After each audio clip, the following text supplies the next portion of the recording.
They told her she'd never make it. Too emotional. Too soft. Too undisciplined.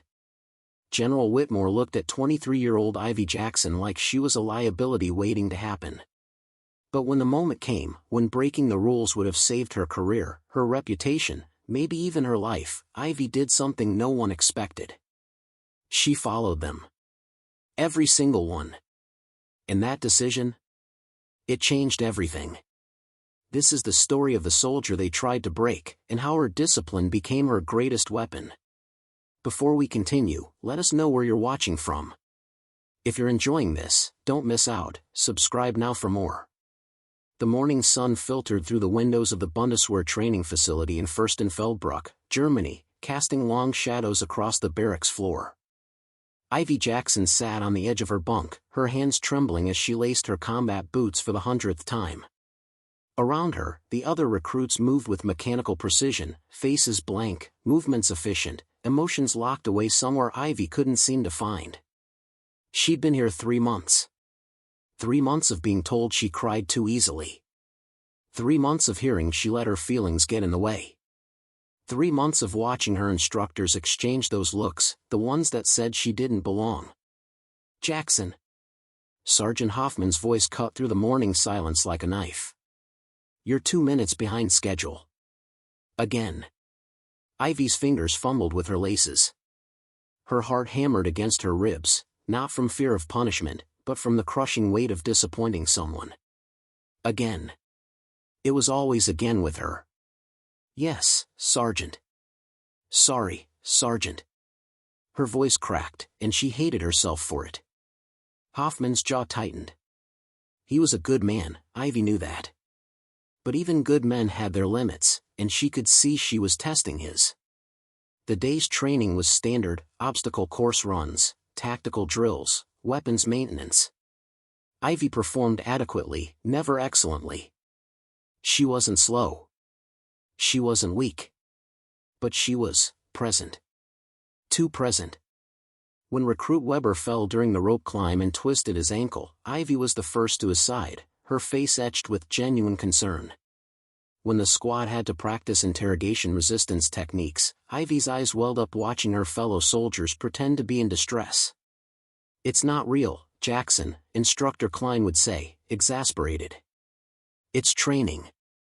But to Ivy, the line between simulation and reality had always been blurry. She felt things other people seemed able to compartmentalize. She carried the weight of other people's pain like it was her own. By late afternoon, the summons came. Report to General Whitmore's office. Immediately. The walk across the compound felt like a funeral march. Other soldiers watched her pass, their eyes filled with either pity or disdain. Ivy couldn't tell which was worse. The general's office was in the administrative building, a stark concrete structure that seemed designed to intimidate. General Catherine Whitmore was a legend. 48 years old, with a career spanning 3 continents and more commendations than most soldiers would earn in 3 lifetimes. She'd commanded peacekeeping forces in the Balkans, led humanitarian missions in East Africa, and advised NATO strategy councils. She was precision incarnate. Discipline made flesh. Everything Ivy was not. Sit down, Jackson. Whitmore's voice wasn't unkind, but it wasn't warm either. It was the voice of someone about to deliver a difficult truth. Ivy sat, her spine straight despite the trembling in her legs. The general's office was sparse, no personal photographs, no memorabilia, just maps and operational manuals and a single commendation plaque on the wall. Even the general's desk was almost empty, just a single file folder that Ivy recognized with a sinking feeling. Her personnel file. Whitmore leaned back in her chair, studying Ivy with eyes that seemed to see everything. I've been reviewing your performance records. Your physical scores are acceptable. Your technical knowledge is sound. Your shooting qualifications are well above minimum standards. Ivy felt a flicker of hope. Then Whitmore continued. But discipline, Jackson, isn't just about following orders. It's about emotional control. It's about being able to function when everything inside you wants to break down. It's about putting the mission above your feelings. The general leaned forward, her hands clasped on the desk. And according to every report I have, you cannot do that. The words hit like physical blows. Ivy's throat tightened, her eyes beginning to burn with tears she desperately tried to hold back. Don't cry. Don't cry. Don't prove her right. I can do better, General. I can. This isn't about better, Jackson. This is about fundamental aptitude. Whitmore's expression softened, just slightly. You care too much. You feel too much. In some professions, that would be admirable. In this one, it's a liability. Soldiers who can't control their emotions make mistakes. They hesitate. They compromise missions. They get people killed. Ivy sat frozen, each word from General Whitmore landing like a death sentence on her military career. The office suddenly felt smaller, the air thicker. Through the window behind the general, she could see the training grounds where other soldiers jogged in formation, their movements synchronized, their faces emotionless masks of determination. Everything she'd worked for was dissolving in front of her. I'm not separating you from service, Whitmore continued, her tone shifting to something almost clinical. Not yet. But I am reassigning you. Effective immediately, you'll be transferred to logistics support. Inventory management, supply chain coordination, administrative functions. Important work, but work that doesn't require field deployment. A desk job. The military equivalent of being put on a shelf. Ivy's mind raced. She'd joined the Bundeswehr because her grandfather had served, because she believed in something bigger than herself, because despite her emotions, or maybe because of them, she wanted to protect people. She wanted to matter. Logistics support wasn't wrong, but it wasn't why she'd signed up. It wasn't who she wanted to be. General, please. Ivy's voice was steadier now, fueled by desperation. Give me another chance. One more evaluation. Let me prove I can handle the pressure. Whitmore's expression remained unchanged. Jackson, this isn't about chances. This is about reality. I've seen hundreds of soldiers over my career. The ones who succeed aren't the ones who feel the most or care the most. They're the ones who can turn those feelings off when the mission demands it. You can't do that, and I'm not sure you ever will. The general stood, a clear signal the meeting was ending. Report to Captain Fisher in supply operations tomorrow at 0700 hours. You're dismissed. Ivy stood mechanically, saluted, and walked out. The hallway seemed endless. Her boots echoed against the linoleum floor, each step a reminder of the path she was being forced onto. Other soldiers passed her, engrossed in their own concerns, unaware that her world had just shattered. That evening, Ivy sat alone in the mess hall, pushing food around her plate without eating. The cafeteria buzzed with the usual dinner conversation, jokes, complaints about training, plans for weekend leave. Normal life continuing while hers fell apart. You look like someone just canceled Christmas. Ivy looked up to find recruit Emma Hartley sitting down across from her. Emma was everything Ivy wasn't: composed, controlled, efficient. They'd barely spoken during training, existing in parallel but separate worlds. Just a rough day, Ivy muttered. Emma studied her for a moment, then leaned forward. Let me guess. Whitmore? Ivy's silence was answer enough. Look, I'm going to tell you something, and you can take it or leave it. Emma's voice dropped lower. Everyone knows you're different. More emotional. Whatever. But different isn't always bad. The problem is you're trying to be like everyone else instead of figuring out how to make your differences work for you. The general doesn't think my differences can work. She's transferring me to logistics. Emma's eyebrows rose. Ouch. But Jackson, here's the thing, logistics isn't a death sentence.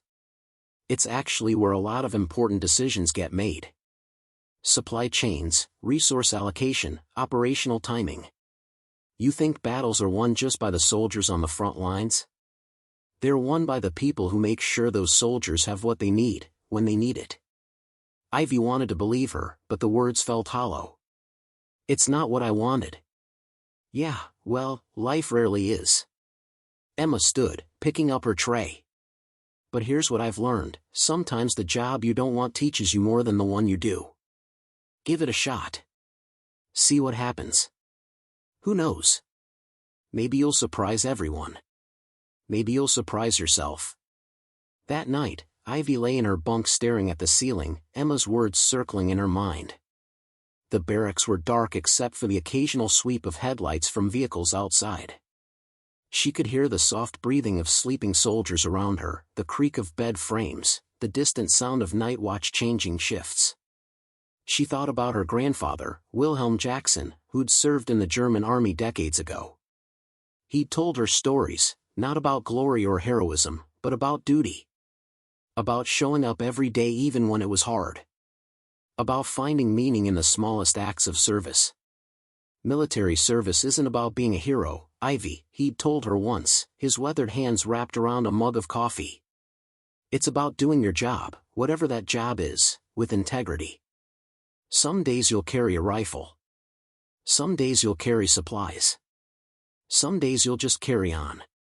The uniform doesn't care which one makes you feel important. It only cares that you show up. Show up. Maybe that was all she could do now. Show up to logistics. Show up every day. Follow the rules, do the work, and see where it led. The next morning, Ivy reported to supply operations as ordered. Captain Fisher was a weathered man in his 50s, with salt and pepper hair and a no-nonsense demeanor that somehow lacked the harshness of her combat instructors. His office smelled like coffee and paper, walls lined with inventory charts and supply requisition forms. Jackson, welcome to the least glamorous part of military service, he said without preamble. We don't get medals. We don't get glory. But we keep this entire operation running. Every bullet, every meal, every piece of equipment, it all goes through us. Understand? Yes, sir. Good. You'll start with inventory management. Warehouse 3. Learn the system, learn the protocols, and for God's sake, learn to keep accurate records. In logistics, a mistake doesn't just mean paperwork. It means a soldier somewhere might not have what they need. Clear? Crystal clear, sir. The work was, as promised, unglamorous. Ivy spent her days in massive warehouses, scanning barcodes, updating spreadsheets, coordinating deliveries. It was methodical, precise work that required attention to detail but little else. No adrenaline. No danger. No glory.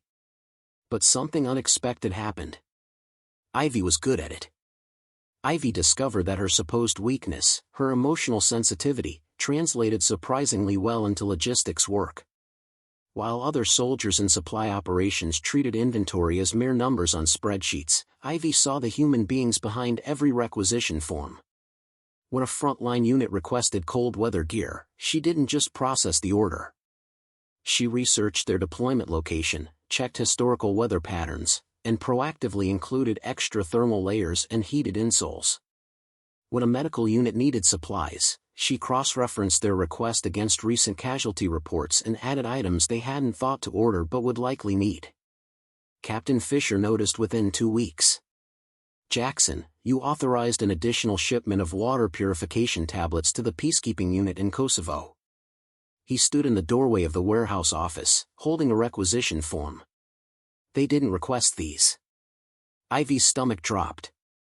Had she overstepped? Broken protocol? Sir, I reviewed their deployment briefing. The region they're operating in has documented water contamination issues, but their original supply request only included standard amounts. Given the extended mission timeline and the health risks, I thought. You thought correctly. Fisher's expression softened. They radioed yesterday thanking us for the foresight. Apparently half their unit had been dealing with gastrointestinal issues. Your addition solved the problem before it became critical. Relief flooded through Ivy, followed immediately by something she hadn't felt in months, pride. Not the glory-seeking pride of combat achievement, but the quiet satisfaction of helping people in a way that mattered. "Keep doing that," Fisher said. "Keep thinking beyond the forms. That's good soldiering, Jackson. Different from what they teach in combat training, but just as important." The weeks turned into months. Ivy threw herself into the work with unexpected passion. She learned supply chain theory, studied operational logistics, memorized inventory codes until she could identify equipment by number alone. She created tracking systems that improved delivery times. She built relationships with suppliers, transport coordinators, and unit logistics officers across multiple bases. But the real transformation happened internally. Following rules, really following them, understanding their purpose rather than just their letter, became something almost meditative for Ivy. Every regulation existed for a reason, usually to protect someone or ensure mission success. When she approached her work with that mindset, discipline stopped feeling like restriction and started feeling like care made systematic. She still felt deeply. She still cared intensely. But now those feelings channeled into precise, rule-bound actions that actually helped people rather than just overwhelming her. General Whitmore's words echoed sometimes, "You feel too much. You care too much." But Ivy was beginning to wonder if the problem had never been the feelings themselves, just that she hadn't yet learned how to make them useful. One afternoon, 6 months into her logistics assignment, Emma Hartley appeared at the warehouse. She was in full combat gear, clearly between training exercises. "Heard you're killing it in supply," Emma said, leaning against a stack of crates.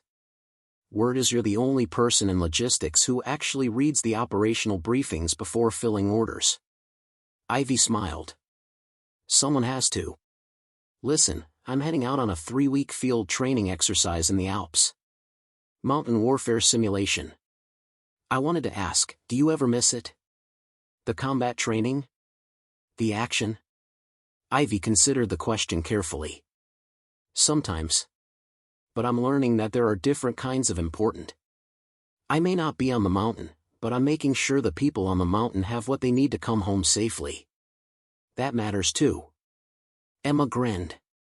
"Look at you. Almost sound like you found your place." "Maybe I have."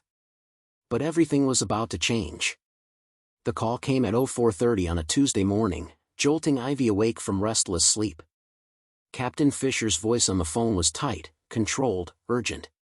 "Jackson, I need you at headquarters immediately. Emergency briefing. Full uniform." Ivy dressed in darkness, her mind racing through possibilities. Equipment malfunction? Supply chain disruption?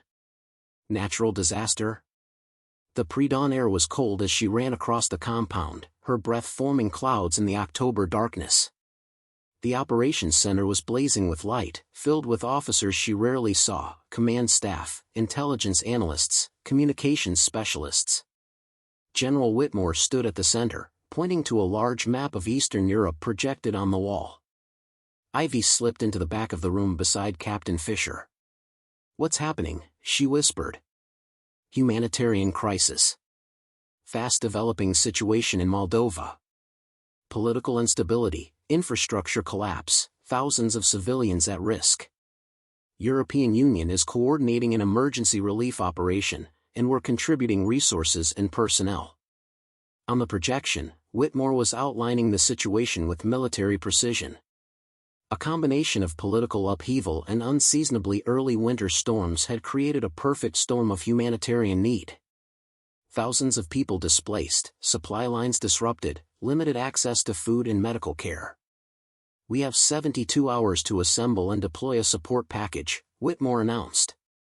"Medical supplies, shelter materials, food rations, water purification systems, cold weather gear for 5,000 civilians. This isn't a combat mission. This is pure logistics, and we need to get it right. Lives depend on our precision." Ivy's pulse quickened. This was exactly the kind of operation where her work mattered most. "Captain Fisher will coordinate our supply contribution," Whitmore continued. "He'll select a team to manage the inventory, packing, and transport coordination. This is a multinational effort with strict protocols and regulations. Every item must be documented, verified, and tracked. No exceptions. No improvisations. We follow international humanitarian relief guidelines to the letter. Understood? A chorus of yes, ma'am filled the room. The briefing continued for another hour, outlining timelines, coordination protocols, documentation requirements. The regulations were extensive, designed to ensure accountability, prevent misuse of supplies, and maintain international cooperation standards. Everything had to be done precisely by the book. As the room emptied, Fisher approached Ivy. I'm putting you in charge of the medical supply component. You'll coordinate with our medical staff, inventory the available supplies, determine what we can contribute, and ensure everything is properly documented and packed according to international standards. Yes, sir. Ivy's voice was steady, but her mind was already spinning into action, mentally cataloging medical inventory, calculating quantities, considering deployment logistics. Jackson. Fisher's tone shifted, becoming more serious. This is high-visibility work.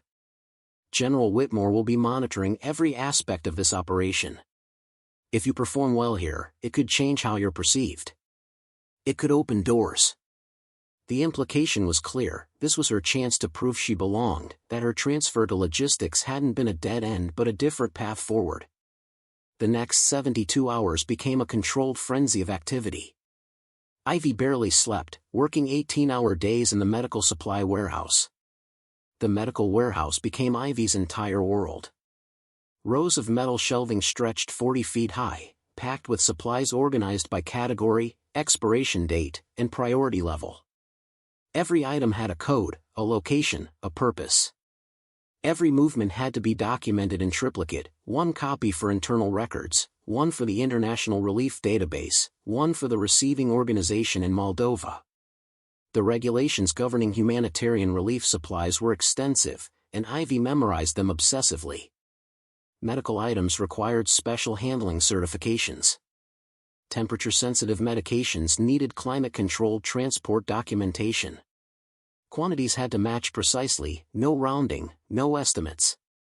Every syringe, every bandage, every bottle of antibiotics had to be counted, verified, and recorded. Dr. Brenner, the senior medical officer, worked alongside Ivy to determine what the Bundeswehr could contribute without compromising their own operational readiness. He was a methodical man who appreciated Ivy's attention to detail. We can allocate 30% of our reserve antibiotics, he said, reviewing inventory lists. But we need to maintain minimum operational levels. Calculate exactly what we can spare, Jackson. Not approximately. Exactly. Ivy worked through the night, cross-referencing current stock levels against minimum requirements, deployment timelines, and restocking schedules. The math was complex, the variables numerous, but she felt oddly calm. This was problem-solving with human consequences, exactly where her skills and her heart aligned. By day 2, the pressure intensified. Other units were falling behind schedule. The shelter materials team had discovered water damage in several supply pallets and had to repack everything. The food logistics team was struggling with customs documentation for cross-border transport. General Whitmore visited the medical warehouse on Wednesday afternoon, her inspection tour unannounced but not unexpected.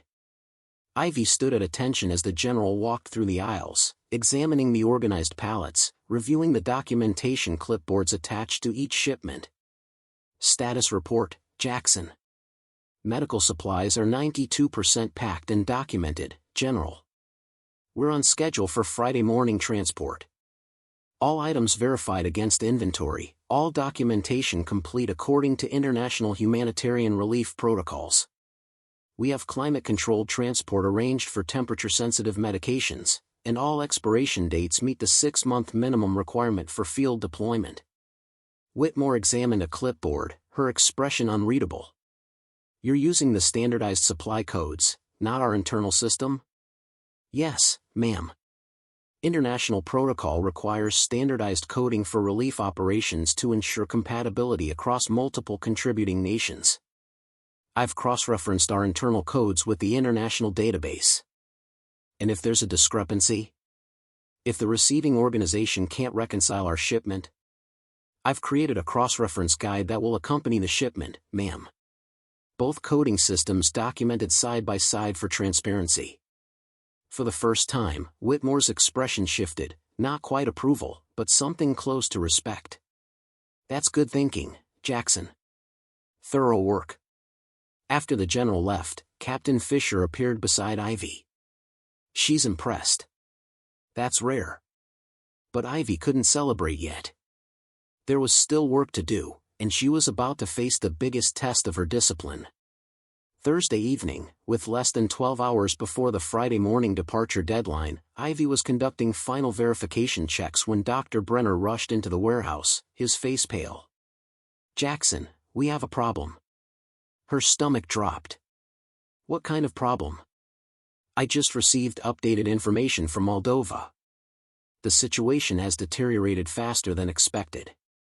Early snow has cut off 3 northern villages, approximately 2,000 additional people now isolated without medical access.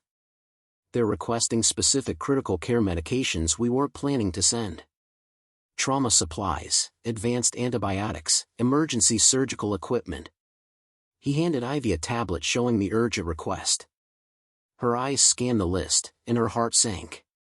These were exactly the kinds of supplies they had in the warehouse, supplies that weren't allocated for this mission because they fell below the minimum operational reserve requirements. "Can we reallocate?" Ivy asked, though she already knew the answer. "Not without violating our own operational guidelines," Dr. Brenner said grimly. "Those reserves are calculated for potential military medical emergencies. If we dip below minimum levels and an emergency occurs here, we'd be unprepared. It's against regulations to reduce reserves below threshold." Ivy pulled up the inventory system, running the numbers. They had the supplies. They could save lives. But doing so would break the rules designed to protect their own people. "What about emergency procurement?" she suggested. "We order replacement supplies, send what we have now, and backfill our reserves?" Dr. Brenner shook his head. "Procurement takes weeks. Authorization, vendor contracts, shipping, receiving, inspection. We'd be operating below minimum reserves for at least a month, possibly longer. Then we request a waiver. Emergency authorization to temporarily reduce reserves. That requires General Whitmore's approval, and she's in Brussels at a NATO coordination meeting. Won't be back until tomorrow afternoon, after our shipment has already departed." Ivy stared at the tablet, her mind racing. 2,000 people. Isolated. Without medical care. She had the supplies that could save lives sitting in this warehouse. Breaking the rules would be easy. Dr. Brenner could authorize the addition to the shipment. By the time anyone discovered the reserve shortfall, the supplies would already be in Moldova, already saving lives. They could deal with the bureaucratic consequences later. Request forgiveness rather than permission. Every instinct in her body, every emotional fiber that General Whitmore had called a liability, screamed at her to break the rules. To prioritize the immediate human need over abstract regulations. To do what felt right rather than what was technically correct. Emma's voice echoed in her memory, "Sometimes the job you don't want teaches you more than the one you do." In her grandfather's words, "The uniform doesn't care which one makes you feel important. It only cares that you show up." We've invested considerable effort in bringing you this story. If you find it engaging, please consider subscribing to our channel. Your support is greatly appreciated. Now, let's return to the narrative. Ivy stood in the warehouse, surrounded by supplies that could save lives, facing the most important decision of her military career. The fluorescent lights hummed overhead. The clock on the wall showed 21:47. Less than 10 hours until departure. Dr. Brenner watched her, waiting. "Jackson, I can't make this call alone. What do you think we should do?" Every emotion inside her screamed one answer. Send the supplies. Save the lives. Deal with consequences later. It would be so easy. One signature, one authorization code, and 2,000 people would have the medical care they desperately needed. But Ivy had spent 6 months learning a different kind of discipline, not the discipline of shutting down emotions, but the discipline of channeling them through proper systems. Rules existed for reasons. The reserve minimums weren't arbitrary bureaucracy, they protected soldiers who might face emergencies. Breaking them created risks elsewhere, risks she couldn't see or predict. No, Ivy said quietly, the word feeling like swallowing glass. We follow protocol. We don't reduce reserves without proper authorization. Dr. Brenner's shoulders sagged. You're sure? Those people. I know. Ivy's voice cracked slightly, but she continued. I know exactly what this means. But if we break the rules now, even for good reasons, we set a precedent. Next time it's easier. The time after that, easier still. Eventually, the systems designed to protect everyone break down completely. So what do we do? Ivy's mind raced, not looking for loopholes but for solutions within the system. We document everything. We create a detailed report showing the request, our inventory levels, and why we cannot fulfill it without violating operational safety protocols. We submit it through emergency channels to General Whitmore with a request for expedited review and authorization. We do it by the book, but we do it fast. She won't see it until tomorrow afternoon at earliest. Then we also contact the International Relief Coordination Center directly. We inform them of the situation, explain our constraints, and ask if other contributing nations can fulfill this specific request. Maybe Denmark or the Netherlands have supplies available. Maybe the EU has emergency reserves. We find a solution that works within the rules, not around them. Dr. Brenner studied her for a long moment. You've changed, Jackson. 6 months ago, you would have sent those supplies without hesitation. 6 months ago, I didn't understand that discipline isn't about being cold. It's about being responsible. It's about understanding that my feelings don't matter more than everyone else's safety. They worked through the night. Ivy composed the most detailed, urgent, professional report of her life. She documented the request, the inventory situation, the regulatory constraints, and 3 potential solutions that worked within established protocols. She sent it through every official channel she could find, marking it maximum priority. Then she contacted the International Relief Coordination Center, explaining the situation with brutal honesty. We have the supplies but cannot deploy them without violating safety protocols. Can alternative sources fulfill this requirement? The coordinator, a Dutch officer named Van der Berg, listened carefully. Most nations are already at maximum contribution. But let me check EU emergency reserves. Give me 30 minutes. Those 30 minutes felt like 30 hours. Ivy paced the warehouse floor, second-guessing herself with every step. Had she just condemned 2,000 people because she was too afraid to break the rules? Was this discipline or cowardice? At 23:47, Van der Berg called back. We found supplies. French military medical reserves can fulfill the request. They're mobilizing now.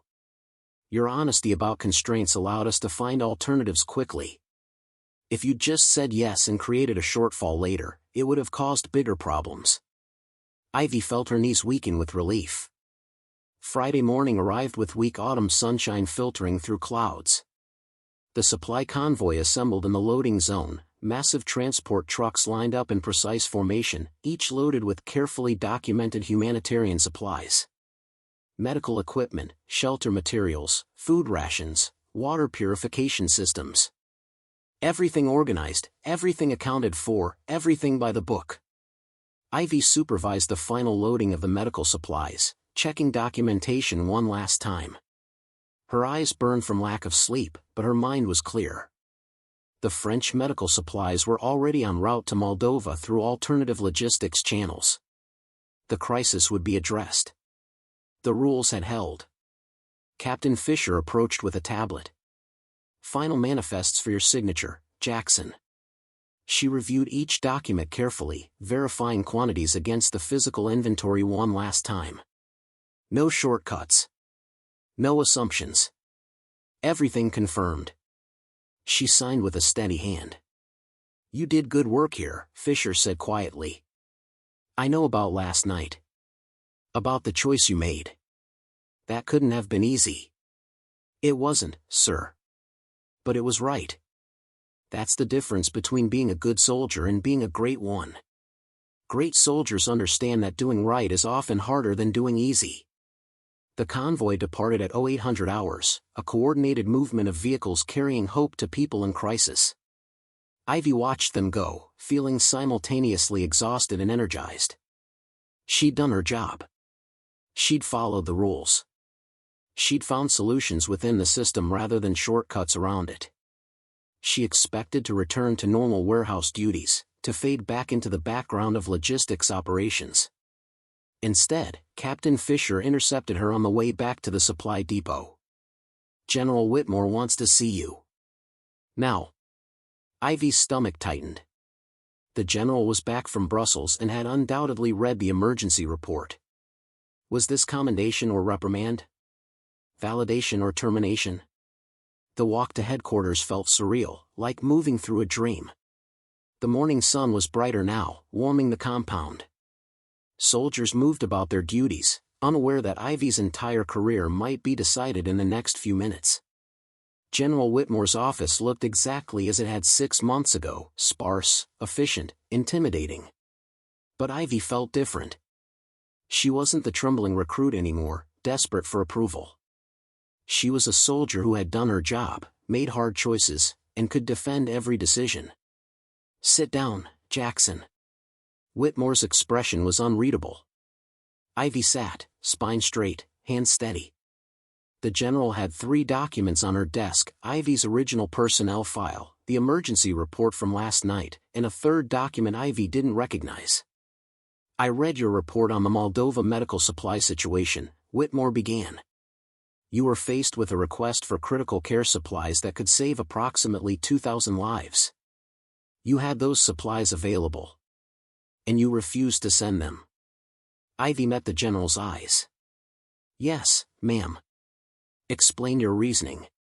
Ma'am, sending those supplies would have reduced our operational medical reserves below minimum safety thresholds, violating established protocols designed to protect our own personnel. While the humanitarian need was urgent, breaking the rules would have created unpredictable risks and set a precedent for future protocol violations. Instead, I documented the situation, submitted emergency authorization requests through proper channels, and contacted international coordination to find alternative solutions within the established system. The French military fulfilled the request through their reserves. Whitmore leaned back in her chair. 6 months ago, Jackson, I told you that you lacked discipline. That you felt too much. That your emotions made you a liability. Ivy's heart hammered, but she kept her expression neutral. I was wrong. The words hung in the air like something impossible. I wasn't wrong that you feel deeply, Whitmore continued. But I was wrong that it made you undisciplined. You've demonstrated something I rarely see, the ability to channel emotion into principled action. Lesser soldiers would have broken the rules last night. It would have felt heroic, righteous. But you understood that real discipline means following the system even when breaking it seems easier. General Whitmore picked up the 3rd document from her desk, the one Ivy hadn't recognized. This is a commendation recommendation from Captain Fisher. He's requesting you be recognized for exceptional performance in logistics operations, specifically citing your work on the Moldova relief mission. He also recommends you for advanced logistics training and potential promotion track consideration. Ivy's breath caught. A commendation. Recognition. Everything she thought was lost 6 months ago. But more than that, Whitmore continued, I received communication this morning from Colonel van der Berg at the EU Relief Coordination Center.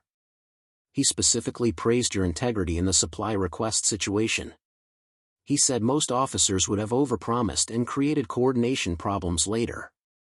Your honesty about constraints allowed them to mobilize resources more effectively.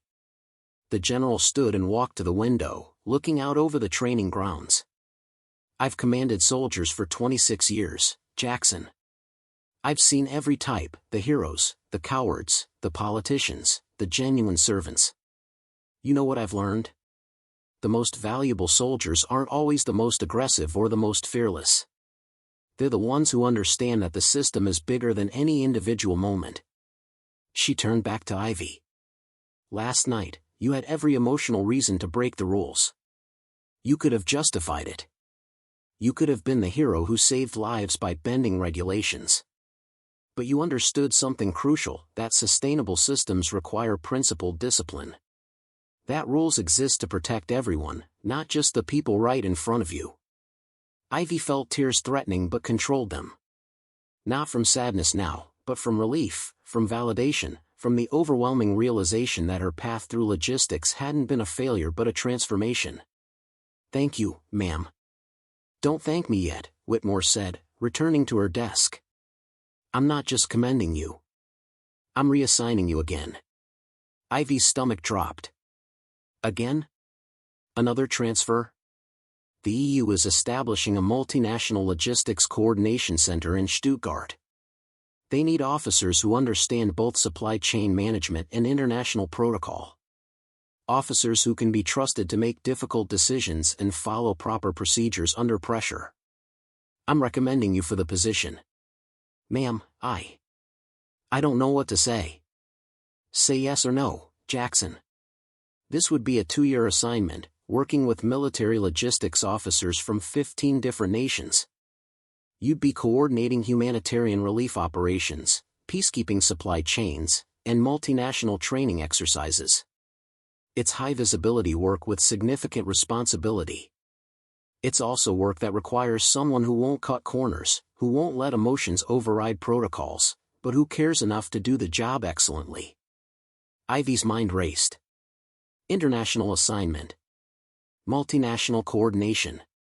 Exactly the kind of work where her skills, the analytical precision she'd developed combined with the human-centered thinking she'd always had, would matter most. "Yes, ma'am. Absolutely yes." Whitmore almost smiled. "Good. You'll have 2 weeks to transition your current duties and prepare for the move. Captain Fisher will brief you on the details." As Ivy stood to leave, the general added one more thing. "Jackson, I misjudged you initially. I saw your emotions as weakness when they were actually untapped potential. You didn't become less emotional over these 6 months. You became more disciplined in how you channel those emotions. That's growth. That's what makes an exceptional soldier." Ivy walked out of that office feeling like she was floating. The compound looked the same buildings, same training grounds, same soldiers going about their duties. But everything had changed. She had changed. Emma Hartley caught up with her near the barracks. "You look different." "Good different. What happened?" "I'm being reassigned. Stuttgart. EU Logistics Coordination Center." Emma's eyes widened. "That's huge. That's a real career track, Jackson." "I know." Ivy laughed, the sound surprising her with its genuine joy. 6 months ago, I thought my career was over. Now I'm coordinating multinational operations. So what changed? What made the difference?" Ivy thought about that question carefully. "I stopped trying to be someone else. I stopped seeing my emotions as something to eliminate and started seeing them as something to channel. I learned that discipline isn't about becoming cold, it's about becoming responsible with what you feel." The 2 weeks before Ivy's departure passed in a blur of transition meetings, paperwork, and training handovers. But something unexpected happened during that time. Word of her story spread through the base. It started small. A few soldiers in logistics asking her advice on difficult decisions. Then recruits from combat training seeking her perspective on balancing emotion and duty. Eventually, even some instructors began referring soldiers to her who were struggling with the same issues she'd faced. One afternoon, Ivy found herself in an impromptu counseling session with a young recruit named Lena Hoffman. The 19-year-old sat across from Ivy in the warehouse office, tears streaming down her face. "Everyone says I'm too soft for this," Lena said. "That I cry too easily. That I can't handle pressure. my instructor recommended I consider discharge. Ivy saw herself 6 months ago in this young woman. What made you join the military? My sister. She's a nurse in a combat hospital. I wanted to help people like she does. I wanted to serve. But I can't seem to turn off my feelings like everyone else. Maybe you shouldn't, Ivy said gently. Maybe the question isn't how to turn off your feelings but how to make them useful. She shared her own story, the transfer to logistics, the Moldova crisis, the choice to follow rules when breaking them would have been easier. She explained how discipline wasn't about eliminating emotion but channeling it into principled action. You feel deeply because you care deeply, Ivy told Lena. That's not a weakness. That's a strength waiting for the right role. Maybe combat training isn't your path. Maybe nursing, or logistics, or humanitarian operations, or medical transport. The military needs all kinds of soldiers, Lena. Find the role where your caring becomes an asset, not a liability. Lena wiped her eyes. But everyone will think I failed. Everyone thought I failed 6 months ago, Ivy replied. Now I'm being assigned to coordinate international relief operations. Failure is often just success waiting for the right perspective. After Lena left, Captain Fisher appeared in the doorway. You're good at that. Mentoring. Have you thought about instructing? I'm not qualified to teach combat tactics, sir. Who said anything about combat tactics? The military needs instructors for logistics, for supply chain management, for crisis decision-making. Stuttgart might be your next assignment, but it won't be your last. Start thinking about what comes after. The idea planted itself in Ivy's mind. Teaching. Helping other soldiers find their path. Showing people that there were multiple ways to serve, multiple definitions of strength, multiple forms of discipline.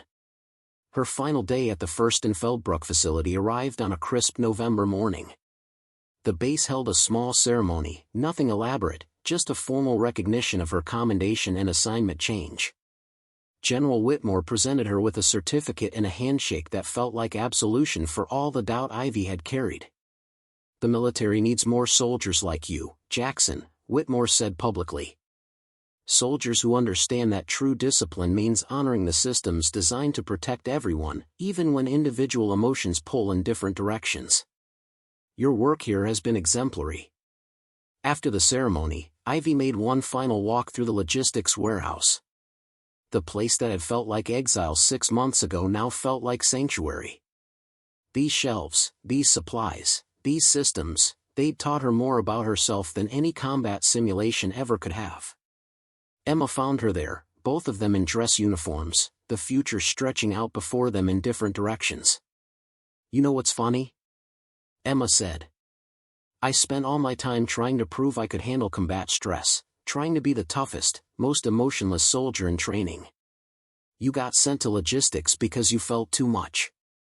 And now you're moving up to international coordination while I'm still trying to pass advanced tactical certifications. Your time will come, Ivy assured her. We all find our path eventually. Maybe.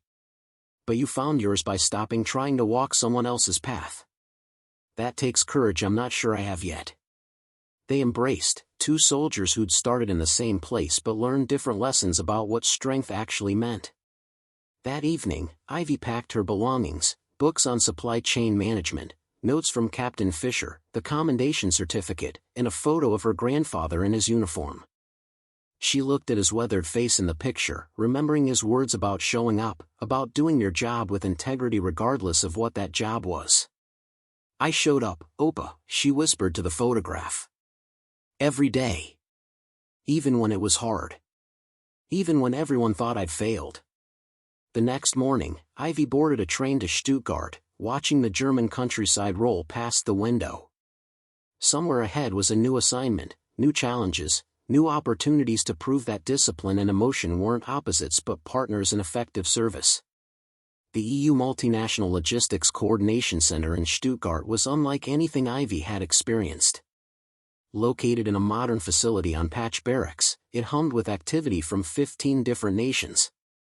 Officers speaking German, English, French, Italian, and a dozen other languages worked side by side, coordinating supply chains that stretched across continents. Major Elena Vasquez, a Spanish logistics officer who headed the Humanitarian Operations Division, met Ivy on her first day. "Lieutenant Jackson, welcome. We've heard impressive things about your work in Fürstenfeldbruck. The Moldova situation particularly. Vanderberg speaks very highly of your integrity under pressure." "Thank you, ma'am. I'm honored to be here." "You should be.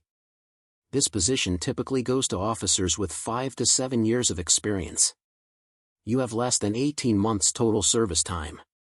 But General Whitmore insisted you were ready, and her judgment carries weight. Don't make her look bad." The pressure was immense, but it was pressure Ivy had learned to handle.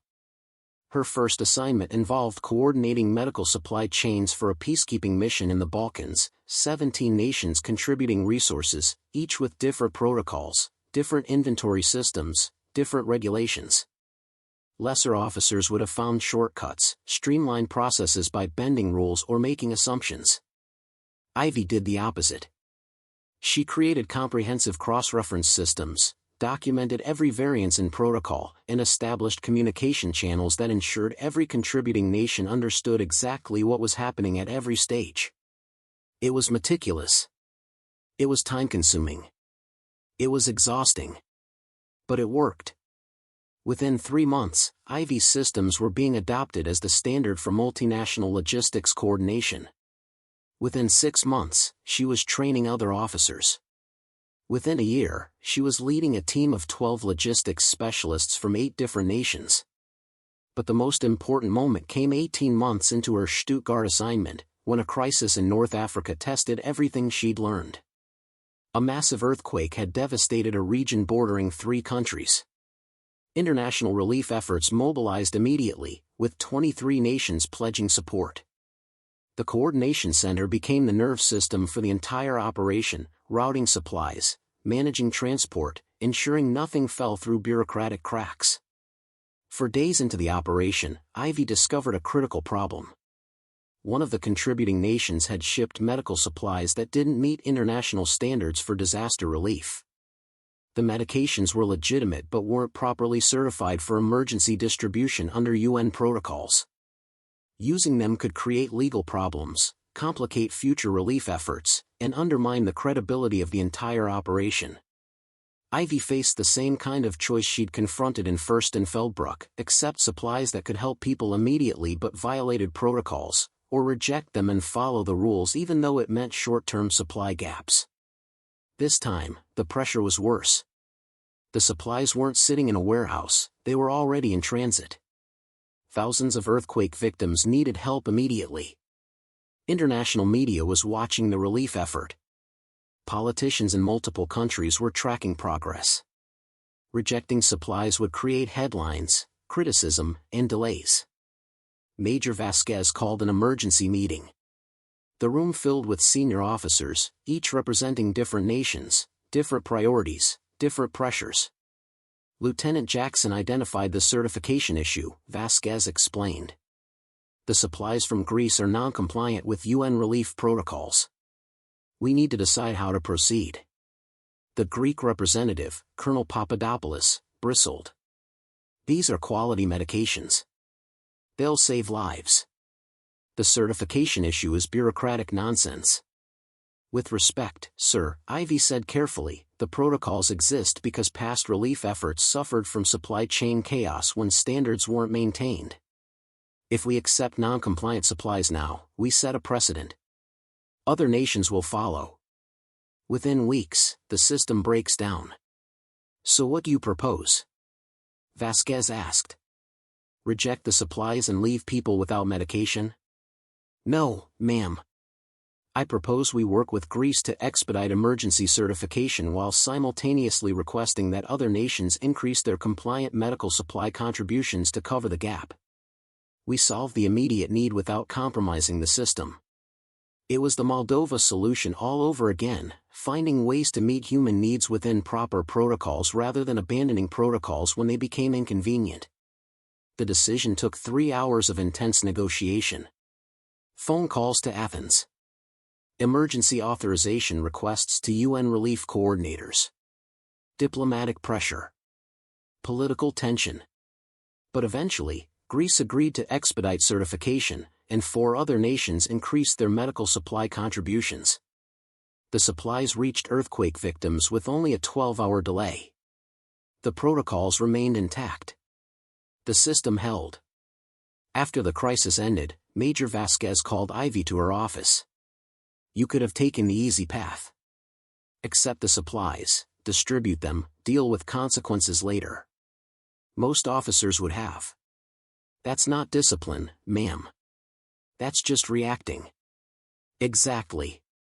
And that's why I'm recommending you for the NATO Advanced Logistics Leadership Program. It's a selective training program for officers being groomed for senior logistics command positions. If you're accepted, you'll spend 18 months training alongside officers from across the alliance. 3 years after General Whitmore had told her she lacked discipline, Captain Ivy Jackson stood in a Brussels conference room presenting a case study on principled decision-making in crisis logistics to senior NATO officers from 30 nations. The room was filled with colonels, generals, and civilian defense officials, people who commanded thousands of soldiers, managed billion-dollar budgets, and made decisions that shaped international security. And they were listening to her.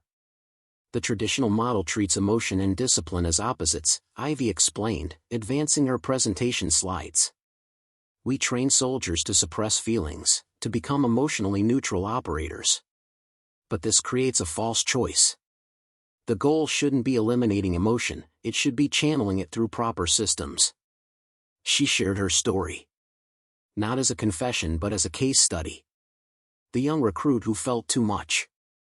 The transfer to logistics. The Moldova crisis. The choice to follow rules when breaking them would have been easier. The earthquake in North Africa. Each decision building on the last, each moment reinforcing that real discipline meant understanding why rules existed and honoring them even under pressure. Systems are fragile, she concluded. They depend on people choosing to follow protocols even when shortcuts seem more efficient, more heroic, or more compassionate. The moment we prioritize individual judgment over collective systems, those systems begin to fail. Discipline isn't about being cold. It's about being trustworthy. The presentation ended to respectful applause. But the real moment came afterward, during the networking reception, when General Whitmore approached her. The general looked older now, gray touching more of her hair, lines deeper around her eyes. But her bearing remained commanding, her presence still intimidating. Captain Jackson. Excellent presentation. Thank you, General. I owe much of what I've learned to you. Whitmore smiled slightly. I doubt that. I nearly ruined your career with my initial assessment. No, ma'am. You gave me exactly what I needed, a hard truth and an opportunity to prove it wrong. You said I lacked discipline. You were right. I did. But not because I felt too much. Because I hadn't learned to channel what I felt into principled action. And now you teach others to do the same. I try. The military needs soldiers who understand that caring deeply and acting precisely aren't opposites. They're partners. Whitmore extended her hand. For what it's worth, Captain, I was wrong about you. You've become exactly the kind of officer the military needs more of, someone who understands that true strength isn't about suppressing humanity but about channeling it responsibly. Later that evening, Ivy sat in her Brussels hotel room, looking at emails from soldiers she'd mentored. Lena Hoffman had found her place in medical logistics and was thriving. Emma Hartley had been promoted to sergeant and was teaching tactical training. Dr. Brenner had written to say the medical supply systems Ivy designed were now standard across German military logistics. Her phone buzzed with a video call, her grandfather, calling from his retirement home in Bavaria. His face filled the screen, weathered and warm. Ivy. I saw your name in the military newsletter. Captain Jackson presents at NATO conference. Your grandmother would have been so proud. I hope you're proud too, Opa. Proud? Ivy, I'm amazed. You took a path no one expected and turned it into something extraordinary. You showed up every day, even when it was hard, even when people doubted you. That's what real service looks like. After the call ended, Ivy stood at her hotel window, looking out over Brussels at night. The city lights stretched to the horizon, representing millions of people whose lives were touched, often unknowingly, by logistics systems, supply chains, humanitarian operations, and the unglamorous work of making sure resources reached those who needed them. She thought about the 23-year-old recruit who'd sat in General Whitmore's office 3 years ago, trembling and tearful, hearing she lacked discipline. That young woman had believed discipline meant becoming someone else, harder, colder, more emotionally controlled. But she'd learned something deeper. Discipline wasn't about eliminating who you are. It was about becoming the most principled version of yourself. It was about understanding that rules existed to protect everyone, not just to restrict individuals. It was about finding ways to channel caring into systematic action rather than impulsive reaction. The general had been right about one thing: Ivy had lacked discipline. But the solution hadn't been to feel less. It had been to act more responsibly with what she felt. Tomorrow, Ivy would return to Stuttgart, to her team of logistics specialists from a dozen nations, to the challenging work of coordinating resources across complex international systems.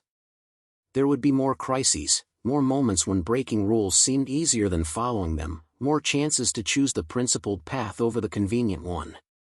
And she would choose correctly. Not because she'd stopped caring, but because she'd learned that true caring meant protecting the systems that served everyone, not just solving the problems right in front of her.